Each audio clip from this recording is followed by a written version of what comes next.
When we found out we were expecting, that was a very memorable day. And then the first time we heard his little heartbeat, and at the time we didn't know he or she. We actually referred to him as Bubba Bean. Yeah, Bubba Bean. I don't know where that came from. Yeah, I don't know either. You did it. That's yours. Yeah, it was mine. Okay. So basically, my Bubba Bean, who we named Kai. We already started calling him Kai at that point. Yep. We knew he was going to be a boy.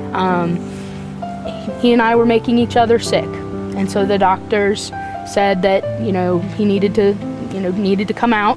And God blessed us with Bubba Bean, and he was. Yeah. He was a little Bubba Bean when he was born. He was 1 pound 7 ounces and 11 inches long. His size wasn't a problem. It was his underdeveloped lungs that were a problem. Yep.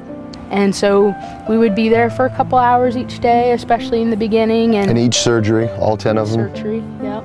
He was in the NICU for over 11 months. And the last 4 or 5 months that he was in the NICU, he was on life support. I mean, there's no doubt about that. He needed to be in the NICU. Yep. But if you could bring yourself to forget about the fact that he had a tracheotomy and was being supported by a respirator, he was just a normal baby. He was kicking and playing with toys, and and he lit up everybody's life. I mean, he was a smiley, big-cheeked little boy.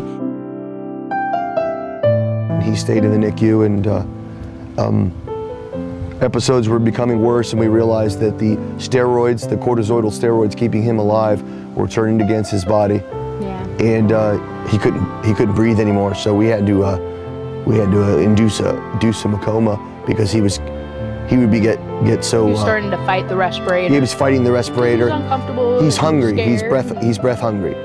We watched his vitals, and after only a day or two, we called everybody in, and our pastor in, and we had people from the NICU came up. We had everybody around his bed, and we said goodbye to him at 11:55 on October 29th.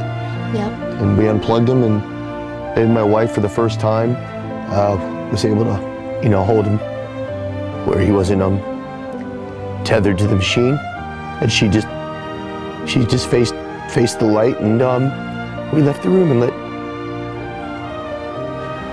her have her son. Yep. So that's our Kai. Yep. That's our Kai. So it's a difficult thing to go through. I mean, I feel lost sometimes, but it's always fleeting.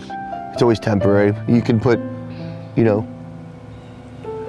I mean, to tell somebody that you can put a radio station on and have immediate comfort is not because of the radio station. It's because of the Spirit of God working through the people in the radio station. And the artists that are singing to you are singing about God and Jesus Christ. And 91.9 happens to be the family station that has recognized through their collective faith that people like Anna and Lewis Berry need to hear artists like Third Day and Stephen Curtis Chapman and Mercy Me and Toby Mac. I need to hear those messages. And I'm not gonna be able to make it through my day unless I have somebody sing to me.